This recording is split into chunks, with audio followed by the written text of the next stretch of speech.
अस्सलामुअलैकुम, आप देख रहे हैं बोल न्यूज और मैं हूं आपके साथ अनम जुल्फिकार और मैं हूं महरुख शहरियार। हेडलाइंस आप मुलाहिजा कर चुके हैं। बुलेटिन का बाकायदा आगाज करेंगे वजीर आजम शहबाज शरीफ के ऐलान से। पाकिस्तान में दहशत गर्दों के लिए कोई जगह नहीं है। जो लोग बातचीत पर आमादा हैं उनका खैर मकदम करते हैं। वजीर आजम शहबाज शरीफ ने दहशत गर्दों को दो टोक पैगाम दे दिया है। शहबाज शरीफ ने बलूचिस्तान में पेश आए खूनरेज वाक़े की शदीद अल्फाज में मजम्मत की है। कहा कि दुश्मन तरक्की की राह में रखना डालना चाहता है। दहशत गर्दी का मकसद सी पैक और दीगर तरक्याती मंसूबों को रोकना है। मजीद कहा कि यही वजह है कि बलूचिस्तान को खलफशार का शिकार बनाया जा रहा है। दहशत गिरोहों को फितनातुल खवारिज की मुआवनत हासिल है। ये ग्रुप अफगानिस्तान से ऑपरेट करते हैं। दहशत गर्द अवाम के साथ सिक्योरिटी फोर्सेस पर भी हमलावर हैं। अफवाज के कई अफसरान अब तक जामे शहादत नोश कर चुके हैं। शहबाज शरीफ ने वाज़ेह किया कि इन कुर्बानियों को ज़ाया नहीं जाने देंगे। मुल्क से दहशत गर्दी के मुकम्मल खात्मे के लिए पुरज़्म है। अब राज नहीं है कि ये तहरीक तालिबान के वो दहशत गर्द हैं जो अफगानिस्तान से ऑपरेट करते हैं। और इसी तरीके से बलूचिस्तान में कल जो ताज़ा वाक़यात हुए हैं उनकी जितनी भी मजम्मत की जाए कम है। ये मजमूम और नापाक जो इनके अज़ाइम हैं उसका वाहिद मकसद ये है कि पाकिस्तान के अंदर तरक्की के सफ़र को रोका जा सके। इस दहशत गर्दी को ख़त्म करने का अब वक्त आ पहुँचा है। हुकूमत पाकिस्तान अफवाज पाकिस्तान को ये कहा है कि जो भी वसाइल इस हवाले से फ़ाइनेंशियल रिसोर्स जो चाहिए वो हम मुहैया करेंगे, तमाम वसाइल मुहैया करेंगे। वो लोग जो पाकिस्तान के आइन और झंडे को तस्लीम करते हैं उनके साथ बातचीत के दरवाजे हर वक्त खुले हैं। लेकिन जो इस आड़ में कि दोस्त मां दुश्मन, उनके साथ ना कोई बातचीत हो सकती है, ना उनके साथ कोई किस्म का नरम रवैया अख्तियार किया जा सकता है। ये वाज़ेह पैगाम है कि दहशत गर्दों के लिए कोई जगह नहीं है। तो वफाकी काबीना ने ऑपरेशन अज़्म इस्तेहकाम के लिए 20 अरब रुपए की मंजूरी दे दी। वज़ीर आज़म शहबाज शरीफ की ज़ेर सदारत वफाकी काबीना का इजलास हुआ जिसमें मुल्की मजमूई सूरत हाल पर गौर किया गया। वज़ीर आज़म ने कहा कि दहशत गर्दी के खात्मे के लिए तमाम वसाइल मुहैया करेंगे। वफाकी काबीना ने 1 लाख मैट्रिक टन चीनी की बरामद और ऑपरेशन अज़्म इस्तेहकाम के लिए 20 अरब और रेकोडिक मनसूबे की सिक्योरिटी की मद में FC बलूचिस्तान के लिए 1 अरब 95 करोड़ रुपए की मंजूरी दी। बलूचिस्तान में सिक्योरिटी फोर्सेज ने मुख्तलिफ कार्रवाइयों में 21 अहलकार वतन पर कुर्बान हुए। मूसा खेल, कल्लात और लजबेला में दहशत गर्दों ने निहत्ते और मासूम शहरियों को निशाना बनाया। ISPR के मुताबिक 14 में 10 जवान पाक फौज और 4 सिक्योरिटी फोर्सेज के जवान शामिल हैं। वतन पर जानिसार होने वाले जवानों की नमाज जनाजा अदा कर दी गई है। ISPR के मुताबिक नमाज जनाजा में वज़ीर आला Sarfaraz Bugti, core commander Balochistan, IGFC Balochistan, IG police और दीगर सिविल और मिलिट्री हुक्काम की जानिब से शिरकत की गई। तर्जुमान पाक फौज का यह भी कहना है कि मासूम शहरियों को निशाना बनाने वाले मुजरिमों सहूलतकारों को इंसाफ के कटहरे में लाया जाएगा। आगे बढ़ेंगे और इस हवाले से आपको अपडेट करेंगे कि वज़ीर आज़म के मुशीर बराए सियासी उमूर राना सनाउल्लाह ने कहा है कि बलूचिस्तान में दहशतगर्द हमले प्लानिंग से किए गए हैं। पीछे दुश्मन मुल्क है। उनका यह भी कहना था कि बलूचिस्तान में दहशतगर्दी के पीछे वो ममालिक हैं जिन्होंने गुज़िश्ता 75 सालों से हमारे मुल्क के वजूद को तस्लीम ही नहीं किया। इस दहशतगर्दी का इसी अंदाज से मुकाबला और कलाकमा होना चाहिए जिस तरह से दीगर दहशतगर्द तंजीमों के खिलाफ हुआ है। सियासी सूरत हाल के हवाले से बात करते हुए राना सनाउल्लाह ने यह भी कहा कि पीपल्स पार्टी के साथ किसी भी वक्त बैठा जा सकता है। फितना एक ही है, वो PTI है। कह लें कि बानी PTI है। उनके साथ ना बात करने को तैयार है ना ही बैठने को।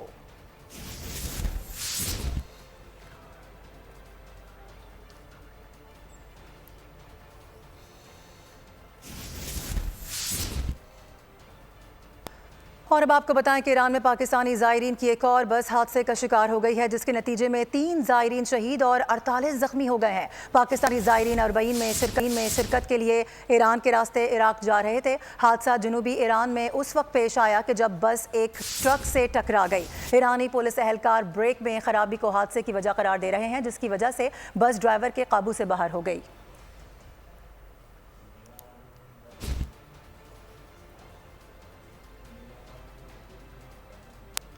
और अब आपको ये बताएं कि कच्चे के डाकुओं के हमले में सहाफ़ी का कत्ल। वज़ीर आला सिंध सैयद मुराद अली शाह ने नोटिस ले लिया है। सहाफ़ी मोहम्मद बच्चल की हलाकत पर इजहार अफसोस किया गया है। IG गुलाम नबी मेमन को हिदायत जारी की गई है कि कातिलों को फौरी गिरफ्तार किया जाए और सज़ा भी दिलवाई जाए। डाकुओं के खिलाफ ऑपरेशन को मज़ीद मौसर और तेज़ किया जाए। मुराद अली शाह ने कहा कि हम आज़ादी सहाफ़त पर यकीन रखते हैं। अल्लाह पाक मरहूम मोहम्मद बच्चल की दर्जात बुलंद फरमाए और लवाहिकीन को सब्र जमील अता फरमाए।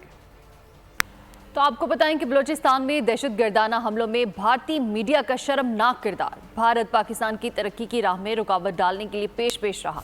आज़ाद बलूचिस्तान का लिबादा और दहशतगर्द की मदद से लोगों का खून बहा रहे हैं। बलूचिस्तान के ताज़ा हमलों में भारतीय हाथ को नज़रअंदाज नहीं किया जा सकता। ज़राए के मुताबिक बलूचिस्तान में दहशतगर्दाना हमलों के दौरान भारतीय मीडिया खुशियां मनाता रहा। भारतीय मीडिया ने दहशतगर्द हमलों को गैर मामूली कवरेज दी।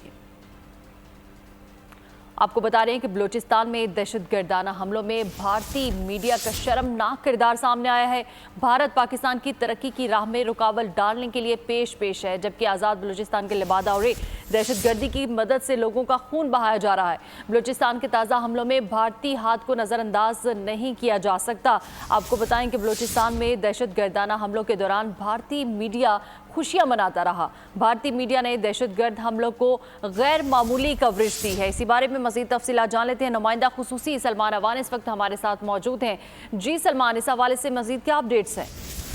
जी बिल्कुल, जो तमाम तर सूरत हाल में इंडियन एलिमेंट है वो इस बार एक बार फिर हम कह सकते हैं कि बड़ी बेशर्मी और ढिठाई के साथ जो है वो एक्सपोज हुआ है। हमने देखा कि किस तरह से ये कार्रवाइयां होते ही बलूचिस्तान में तौर पर इंडियन मीडिया जो है वो मुतहरिक हुआ और इंडियन मीडिया की जानिब से इन हमलों को, इन कार्रवाइयों को, दहशतगर्दी को बहुत ग्लोरीफाई किया गया, बहुत जबरदस्त कवरेज दी गई और इस तरह से पोर्ट्रे किया गया जिस तरह से पाकिस्तान के अंदर खुदा न खास्ता कोई बहुत बड़ी और बुरी सूरत हाल जो है वो जन्म ले चुकी है। और हम सब जानते हैं कि भारत की जानिब से ऐसी कोशिशें हमेशा से की जाती रही हैं और बलूचिस्तान में ताज़ा तरीन हमलों के पीछे भी अब ज़राए का कहना है कि भारतीय हाथ को नज़रअंदाज नहीं किया जा सकता। भारतीय मीडिया ने जिस तरह से खुशियां मनाई, अपनी तरफ से मनगढ़ंत जो उनका खबरें सुनाई, जो कि उनका एक आप कह लें कि ट्रेडमार्क बन चुका हुआ है, ये सब बहुत सारी चीजें जो है इंडिकेट करता है। और खासतौर पर जो ये 25 और 26 अगस्त की दरमियानी रात किए गए हमले थे उसके ऊपर भारतीय मीडिया, सोशल मीडिया अकाउंट्स के ऊपर जो रिएक्शन एक खुशी वाला देखने में आया, ये बहुत ज्यादा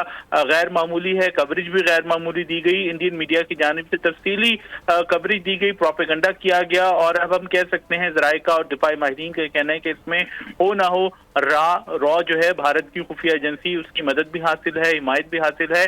और जो भारतीय मीडिया है उसकी जानिब से बहुत सारे इंटेलिजेंस सोर्सेज को कोट किया गया। और इंटेलिजेंस सोर्सेज कौन हो सकते हैं? वो रॉ हो सकती है, रॉ के जो आप कह लें कि सहूलतकार, उनके एजेंट्स, उनके पालतू लोग हो सकते हैं, उनकी जानिब से उन्हें कोट किया गया और कहा गया कि बलोच हमलों में जो दहशतगर्दी के हमले बुनियादी तौर पर इस किस्म की तवानाई, एनर्जी और जिस तरह से उन्होंने एक हम आहंगी के साथ एक मरबूत अंदाज के अंदर हमले किए हैं, ये वाला एलिमेंट पहली बार देखा गया है। और कहा गया है कि जिस तरह से महारंग बलोच की सरबराही में मिसिंग पर्सनस की कैंपेन जो है वो चलाई गई, वो एक पीक पर पहुंच चुकी है। इंडियन मीडिया ने इस इशू को भी बहुत ज्यादा उछाला और भारतीय खुफिया एजेंसी रॉ जो है वो अब हम देख रहे हैं कि डॉक्टर महारंग बलोच को एक हीरोइन के तौर के ऊपर बलोचिस्तान की जो नाम नेहाद नेशनलिस्ट मूवमेंट है, जो नाम नेहाद नेशनलिस्ट जमातें हैं, उनकी एक सरबराह या सरगना मैं तो कहूंगा उसके तौर पर पेश कर रही हैं। और जो सोशल मीडिया है उसके ऊपर हम देख रहे हैं कि किस तरह से पाकिस्तानी जो शहरी हलाकतें हैं, पाकिस्तान में जो सिक्योरिटी फोर्सेस के जवान और ऑफिसर जो हैं जिनको शहीद किया गया, उनके हवाले से फिगर्स को भी बहुत ज्यादा बढ़ा चढ़ाकर पेश किया गया है। 102 का फिगर जो है वो पेश किया गया है। इस हवाले से माहिरीन का कहना है कि डॉक्टर महारंग बलोच और बलोच दहशतगर्द जो है दरहकीकत एक ही सिक्के के दो रुख हैं। एक को आप जरा सिविलाइज किस्म का चेहरा जो है वो कह सकते हैं, जो कि दुनिया के सामने पेश किया गया है। एक तरफ आप देखते हैं कि मासूमियत का लबादा जो है वो ओढ़ा गया है, मजलूमियत का जो है वो ढोल पीटा जाता है। दूसरी तरफ आप देखें कि कितनी बड़ी दहशतगर्दी की कार्रवाइयां हुई हैं जिसमें आम शहरियों को चुन चुनकर निशाना बनाया गया है, उसके ऊपर इन लोगों की जानिब से एक भी लफ्ज नहीं बोला गया। जी सलमान अवान नुमाइंदा खुसूसी हमारे साथ मौजूद थे और हमें अपडेट कर रहे थे। बहुत शुक्रिया आपका। और अब कुछ बात करेंगे मौसम के हवाले से। तो आपको बताएं कि भारतीय शहर गुजरात से बारिश का सिस्टम कराची में दाखिल हो गया है। कराची में 31 अगस्त तक मूसलाधार बारिश बरसने का इम्कान है। अगले 5 दिन में 150 से 200 मिलीमीटर तक पानी बरसेगा। महकमा मौसमियात ने खबरदार कर दिया है। रात गुलशन हदीद में सबसे ज्यादा 42 मिलीमीटर बारिश रिकॉर्ड की गई है और वजीर आला सिंध ने तमाम मुतालिका महकमों को अलर्ट रहने की हिदायत कर दी है। जी बिल्कुल, महकमा फिशरीज ने माहीगीरों पर आइंदा 5 रोज के लिए समंदर में जाने पर पाबंदी भी आयद कर दी है, जबकि मेयर मुर्तजा वहाब का कहना है कि KMC और वाटर बोर्ड का अमला मुतहरिक है। नशीबी इलाकों में पानी जमा होने पर शहरी ताउन करें, इंतजामिया का साथ दें और मिलजुल कर इस चैलेंज से निपटें। तो कराची में गुज़श्ता रात की बारिश के बाद मुतादिद सड़कों पर बारिश के पानी की निकासी ना हो सकी। निकासी आप ना होने से ट्रैफिक की रवानगी मुतासिर है। तफसीलात बताएंगी मरियम हसन। हाईकोर्ट से मुंसलिक शाहराह पर मौजूद हैं, जहां पर कैमरामैन यूसुफ अगर आपको मनाजर दिखा सकें तो यहां पर पानी की निकासी ताहाल मुमकिन नहीं हो सकी है। हाई सिक्योरिटी एरिया है ये, जहां पे MP हॉस्टल भी है, दूसरी जानिब हाई कोर्ट है, उसके सामने पासपोर्ट ऑफिस है, इलेक्शन कमीशन का ऑफिस है और उसके साथ साथ ये वो इलाका है जहाँ पे तमाम सरकारी दफातर मौजूद हैं। उसके बावजूद यहाँ पर ट्रैफिक को गुजरने में जो है शदीद मुश्किलात जो हैं वो हो रही हैं और उसके साथ साथ जो मोटरसाइकिल सवार हैं, राहगीर हैं, वो भी तकलीफ़ का शिकार हैं। शहरी हमारे साथ मौजूद हैं, उनसे बात करते हैं। इवन अब पैदल वॉक नहीं कर सकते, गाड़ी तो बहुत दूर की बात है। तो इनको काइंडली चाहिए कि इसको रिमूव करें सारे पानी को। बहुत मसरूफ़ चाह आया है, ऐसा नहीं होना चाहिए। अच्छा सर, क्या लग रहा है अगर आज हैवी रेन हो जाती हैं तो शहर की क्या सिचुएशन होगी? अल्लाह बेहतर जानता है क्या होगा, बिकॉज अल्लाह बेहतर समझता है। They people they are sleeping, they don't know anything. जहाँ चोकिंग पॉइंट्स हैं वहाँ पर उन चोकिंग पॉइंट्स को क्लियर किया जाए ताकि पानी की निकासी जो है वो आसानी से हो सके। ठीक है, मरियम बता रही थी क्या सूरत हाल है और पहले से अलर्ट रहने के बावजूद ये सूरत हाल है। आगे बढ़ेंगे, हैदराबाद का रुख करेंगे, जहां पर मामूली सी बारिश ने इमरजेंसी इंतजाम का पोल खोल दिया है। बिजली का निजाम मफलूज होकर रह गया, जबकि शहर के बेशतर इलाकों में 12 घंटे से बिजली भी बंद है। मजीद तफसीलात जानेंगे इस हवाले से ब्यूरो हेड हैदराबाद इरफान अराई से। इरफान बताएगा हैदराबाद में इस वक्त क्या सूरत हाल आप देख रहे हैं? जी, हैदराबाद में कल शाम से शुरू होने वाला बारिश का सिलसिला वक्फे से जारी है। कभी हल्की बारिश है, कभी बूंदाबांदी है। ताहम इस मामूली सी बारिश के बाद जो सिंध हुकूमत की जानिब से रेन एमरजेंसी के दावे थे उनकी भी कुली खुल गई है और हेस्को की जानिब से जो एमरजेंसी इंतजामात के दावे किए जा रहे थे वो भी सामने आ गए। 30 से ज़ायद फीडर हैदराबाद शहर में बंद हैं और वो फीडर कब ऑन होंगे हेस्को की जानिब से इसकी कोई वजाहत नहीं है, मुकम्मल खामोशी है। इसी तरीके से जो सफाई का इंतज़ाम है वो भी हमें कहीं नज़र नहीं आ रहा। म्यूनसिपल कॉरपोरेशन के कहीं पर भी खाकरोब हमें नज़र नहीं आ रहे। शहरियों को रिलीफ मुहैया कर सकते हैं उनका कोई भी इंतज़ाम, कोई भी अफसर, कोई भी जो मुलाजिम है वो हमें ऑन ग्राउंड नज़र नहीं आ रहा है। जी इरफान अराई, बहुत शुक्रिया। और आपको बताएं कि मुल्क में मानसून बारिशों का नया स्पेल बरसने लगा। हैदराबाद, मीरपुर खास समेत सिंध के मुख्तलिफ शहरों में जलथल एक हो चुका है। नशीबी इलाके भी ज़ेरे आब आ गए हैं, जबकि रावलपिंडी इस्लामाबाद में भी बादल जमकर बरसे हैं। मौसम खुशगवार हो गया है। महकमा मौसमियात ने पंजाब और खैबर पख्तूनख्वा में भी मजीद बारिशों की पेशगोई कर दी है। खुजदार, कल्लात, लसबेला, अवारान, नसीराबाद, सिब्बी में भी मूसलाधार बारिश बरसने का इम्कान जाहिर किया गया है, जबकि कश्मीर में चंद एक मकामात पर मूसलाधार बारिश हो सकती है।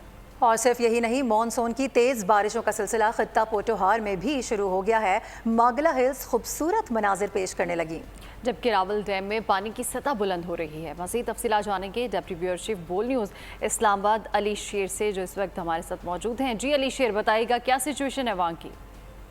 जी बिल्कुल, इस वक्त मैं इस्लामाबाद में मौजूद हूँ और देखा जा सकता है कि इस्लामाबाद का मौसम बहुत ही सुहाना हो चुका है। हल्की बारिश जारी है और नदी नाले ये देखे जा सकते हैं कि किस तरह से ये मरी की साइड से, मारगला हिल्स की साइड से कुरंग नाला जो है उसका पानी जो है वो आ रहा है और खासी मिकदार में पानी रावल डैम में दाखिल हो रहा है।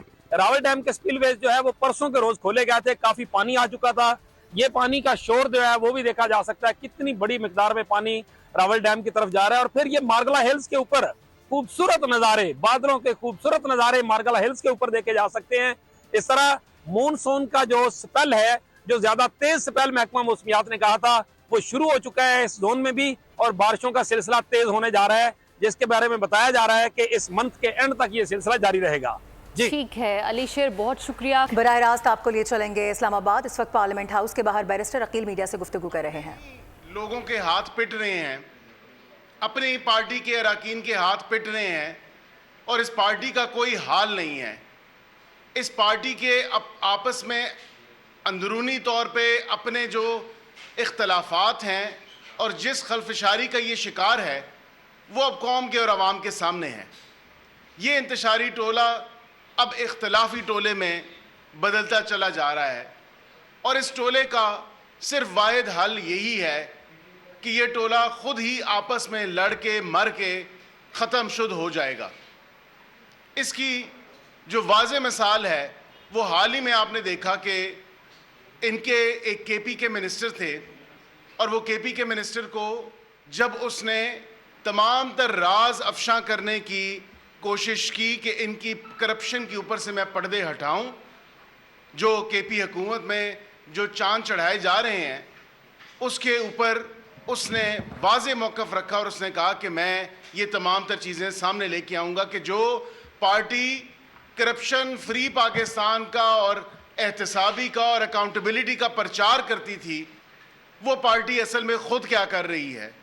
वो पार्टी असल में खुद दोनों हाथों से पिछले 12 साल से केपी सूबे को लूटे हुए है और फिर सारा मलबा आके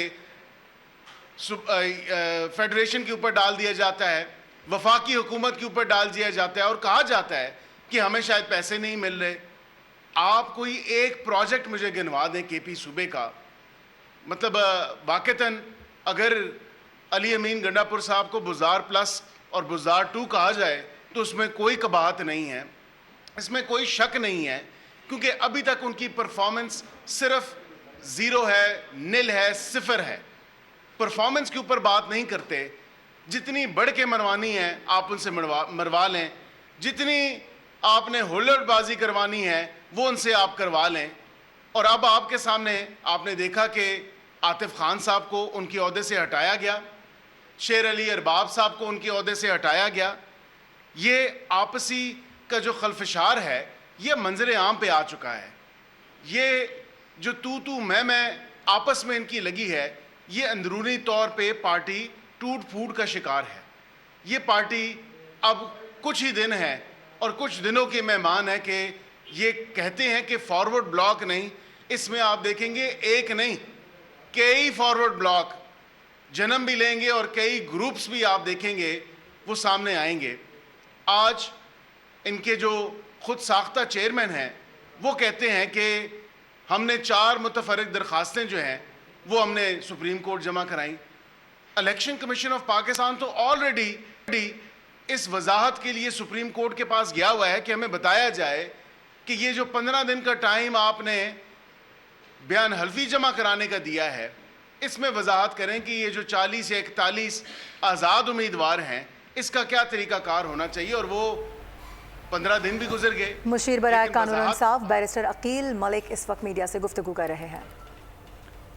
अच्छी खबर आपको देंगे, रैकोडिक में $80 करोड़ की सरमायाकारी के हवाले से अपडेट आ रही है कि सऊदी अरब और पाकिस्तान के दरमियान मुआहदे इसी हफ्ते होंगे, ये बताया जा रहा है। $65 करोड़ सरमायाकारी, $15 करोड़ चागी की डेवलपमेंट पर खर्च होगी। इसी हवाले से मजीद बात करेंगे, उमर हयात खान हमें ज्वाइन करेंगे। उमर, तफसीलात दीजिएगा। रैकोडिक में सऊदी अरब की जानिब से $80 करोड़ की सरमायाकारी के हवाले से जो मुआहिदा है वो रवा हफ्ते होगा और $65 करोड़ इसमें सरमायाकारी है और इसके साथ साथ $15 करोड़ जो है वो ग्रांट है जो चागी में डेवलपमेंट के लिए खर्च होगी और मुआहिदे का तय पा जाना IMF एग्जीक्यूटिव बोर्ड से मंजूरी के लिए मामूल साबित होगा। और सऊदी अरब की सरमायाकारी और कर्ज रोल ओवर के बाद 3 कर्ज रोल ओवर करेगा। ज़राए वज़ारत ख़जाना के मुताबिक वज़ीर-ए-आज़म को आज रैकोडिक में सरमायाकारी के लिए वज़ारत तवानाई के हुकाम जो है वो ब्रीफिंग देंगे। सऊदीया से सरमायाकारी लाने में सिविल मिलिट्री फोरम SIFC जो सरमायाकारी फोरम है उसने अहम किरदार अदा किया है।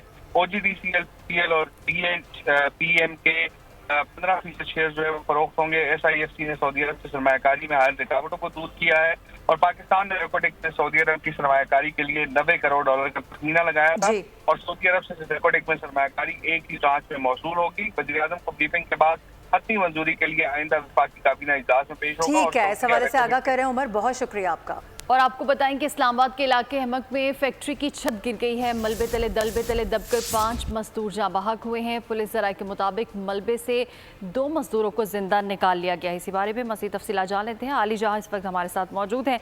आली जहाँ, ये इस वाक़े के हवाले से मज़ीद अपडेट्स दीजिएगा। इस्लामाबाद के इलाके हुमक में अफसोसनाक वाकया पेश आया है, जहां फैक्ट्री की छत गिरने से 7 मजदूर मलबे तले दब गए थे, जिसमें 5 मजदूर जाँ बहक हो गए हैं। पुलिस जरा ये कंफर्म कर रहे हैं, जबकि 2 मजदूर जो हैं उनको अस्पताल मुंतकिल कर दिया गया है और उनका इलाज जारी है। मुसलसल बारिश के बायस इस्लामाबाद में आप जानते हैं कि मुसलसल रात से बारिश हो रही है, तो ये अलग सुबह ये वाकया पेश आया है। इस्लामाबाद के इलाके हुमक में फैक्ट्री की छत गिर गई, जिससे 5 मजदूर जाँ बहक हो गए हैं। जी, और खेल के मैदान से आपको अपडेट करेंगे। पाकिस्तान और भारत का विमेन T20 कप में 6 अक्टूबर को टाकरा होगा। ICC ने शेड्यूल जारी कर दिया। पाकिस्तान, भारत, ऑस्ट्रेलिया, न्यूजीलैंड और श्रीलंका ग्रुप ए में शामिल है।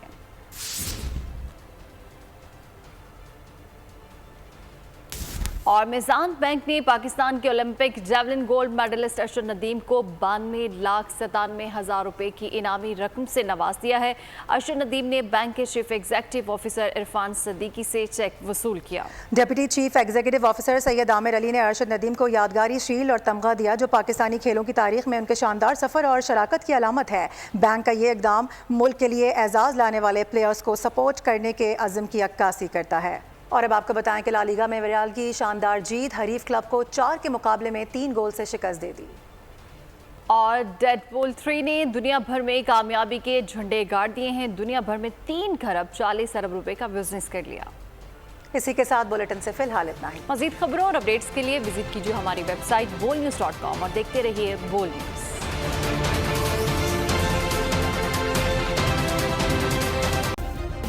सब्सक्राइब करें और बेल दबाएं ताकि कोई खबर रह न जाए।